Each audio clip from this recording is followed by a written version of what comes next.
Достар, менің YouTube достарымды талқылауды жалғастырамыз. Егер де кім бірінші бөлімді әлі қарамаған болса, дәл қазір арнаға кіріп қарап кетіңіздер. Айтқанымдай, менің YouTube достарым өте көп. Әрине мен барлығымен күн сайын араласпаймын. Бірақ уақыт өте бір-бірлерімізге жазып отырамыз. Солардың бірі бұл Ерса. Иә достар, сіздер білмейтін шығарсыздар, бірақ біздер Ерса екеуміз баяғыдан доспыз. Кезінде Ерса менің Майнкрафт сериалымда түскен. Тоқташ. Сендер сонда мен тамамымды ұрлап кетіп отырсыңдар ма? Жоқ. Ұрлан жоқпыз. Біз сізді өліп жатқан шығарды ойладық. Қайдан білеміз? Егер де білмесеңіздер, Ерсаның арнасында қазір 200 мыңдай тіркелуші бар. Иә, ол біршама атақты ютубер деп айтуға да болады.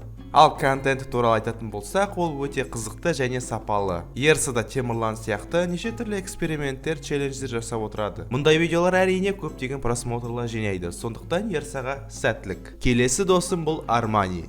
Бұл ютубер неше түрлі инди ойындарға видео түсіреді. Өте ерекше дауысымен және жақсы контентмен адамдарды қызықтырады. Маған өзіме видеолары өте ұнайды. Егер де Армани деген ютуберді білмесеңіздер, каналына кіріп тіркеліп кетіңіздер. Арманимен де кезінде біз Майнкрафт түсіргенбіз. Ё-моё, қайда Армани? Қайдасың Армани? Мен даладамын какой-то бір. Мен заттарымды алып кетіп отыр неғатсыз. Ё-моё. Короче, Армани екеуміз бір-бірімізге қарсы боламыз ал. Армани, будь готов. Сен жыртам дейсің. Қырылысып отыр, көрші, қырылысып отыр. Значит, біреумен өлтіріп отыр.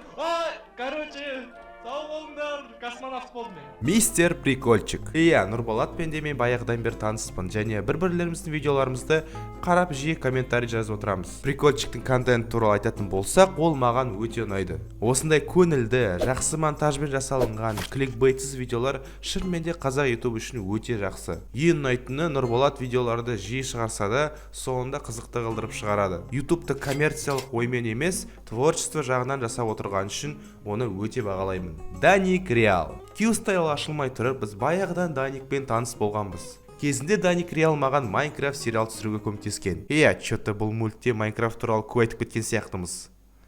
Ну ладно. Даник Реал шынымен де жақсы ютубер және жақсы дос. Әрине мен онымен қазір көп араласпаймын, бірақ сонда да жақсы дос екеніне ешқандай күмәнім жоқ. Ал контенті оның өте қызықты деп айтуға болады. Бірақ мен көбінесе Даник Реал арнасынан көрі Даник Кош деген оның екінші арнасын көп қараймын.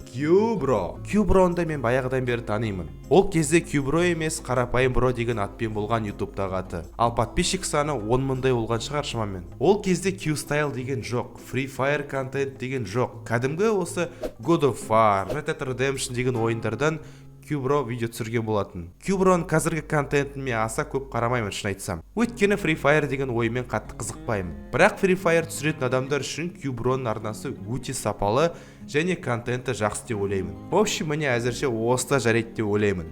Негізі YouTube достарым өте көп, бірақ барлығын екінші бөлімге де сыйғызу өте қиын болды.